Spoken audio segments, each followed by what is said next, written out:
কোনো এক ঝড়ো হাওয়ার দিনে তুমি আসবে। চোখের চাউনিতে লুকানো থাকবে অদ্ভুত ভয়। বাতাসে উড়বে তোমার নীলাভ শাড়ির আঁচল, অতঃপর একেবারে যেন আলাদা আলাদা সব। তোমার চিবুকে আঁকা থাকবে কালো তিল। তোমায় দেখে জানতে চাওয়ার স্বাদ জাগবে।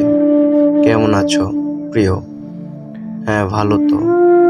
তোমার বদনে থাকবে লজ্জার প্রণব জড়ানো। তোমার লালচে ঠোঁট দুটো শুকনো দেখাবে। আমার দুটি ঠোঁটের ভাঁজে আর্দ্রতা খুঁজে পাবে।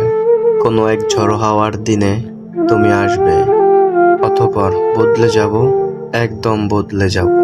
আমি হব নজরুলের মতো প্রেম বিলাসী, তুমি হবে প্রমীলা নার্গিসের মতো প্রিয়সী, যার চক্ষুদয় জন্ম নেবে অজস্র কবিতা।